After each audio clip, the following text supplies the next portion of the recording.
Hi friends, welcome to Oli Food Court. അപ്പോൾ ഇന്ന് ഞാൻ വന്നിട്ടുള്ളത് ഒരു പഴംപൊരിയുടെ റെസിപ്പി ആയിട്ടാണ്. അപ്പോൾ നിങ്ങൾ വിചാരിക്കും പഴംപൊരിയുടെ റെസിപ്പിക്ക് എന്താ അത്ര സ്പെഷ്യാലിറ്റി എന്ന്.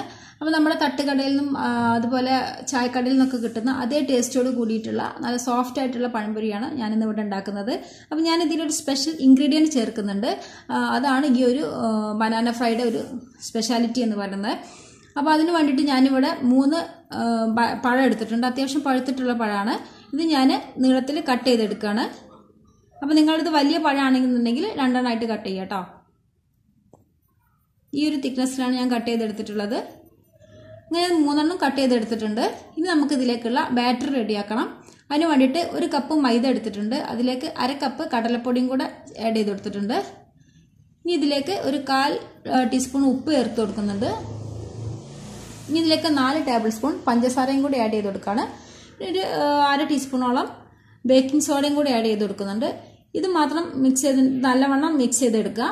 ഇതിന് ശേഷം മാത്രമേ ഇതിലേക്ക് 1/4 ടീസ്പൂൺ മഞ്ഞൾപ്പൊടി ആഡ് ചെയ്ത് കൊടുക്കാൻ പാടുള്ളൂ. എല്ലാം കൂടെ ഒരുമിച്ച് മിക്സ് ചെയ്തെടുത്താൽ ബേക്കിംഗ് സോഡയും മഞ്ഞൾപ്പൊടിയും കൂടെ ഒരുമിച്ച് മിക്സ് ചെയ്ത് വന്നാൽ ഒരു റെഡിഷ് കളർ വരും. അതുകൊണ്ടാണ് ആദ്യം തന്നെ മിക്സ് ചെയ്തെടുത്തത്. ഇനി ഇതാണ് ഞാൻ ഇതിലേക്ക് പറഞ്ഞ സ്പെഷ്യൽ ഇൻഗ്രീഡിയൻറ്റ്. ഒരു 1/4 കപ്പ് തൈരാണ് ഞാൻ ഇപ്പോൾ ഇതിലേക്ക് ആഡ് ചെയ്ത് കൊടുത്തിട്ടുള്ളത്. അപ്പോൾ നിങ്ങൾ നല്ല പുളിയുള്ള തൈരാണെന്നുണ്ടെങ്കിൽ 2 ടേബിൾ സ്പൂൺ മതി കേട്ടോ. ഇനി ഞാൻ ഇതിലേക്ക് 1/2 കപ്പ് വെള്ളം എടുത്തിട്ടുണ്ട്. 1/2 കപ്പ് നിറയെ എടുത്തിട്ടില്ല.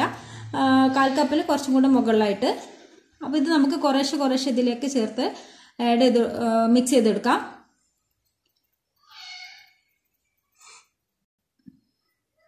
അപ്പോൾ ഇത് ഞാൻ മുഴുവനായിട്ട് ആഡ് ചെയ്ത് കൊടുത്തിട്ടുണ്ട്. അപ്പോൾ വെള്ളം കുറച്ച് കുറവുണ്ട്. അപ്പോൾ ഇതിലേക്ക് 2 ടേബിൾ സ്പൂണും കൂടെ ചേർത്തിട്ട് നല്ലോണം മിക്സ് ചെയ്തെടുക്കുക.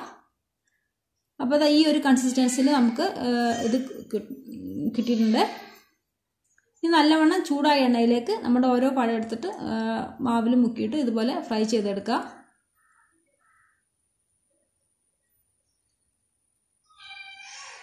കണ്ടില്ലേ, നമ്മുടെ തട്ടുകടയിൽ നിന്നും ചായക്കടയിൽ നിന്നൊക്കെ കിട്ടുന്ന അതുപോലെ നല്ലവണ്ണം പൊങ്ങി നല്ല ഇതിൽ കിട്ടിയിട്ടുണ്ട്. ഇത് നമുക്കിനി മറിച്ചിടാം.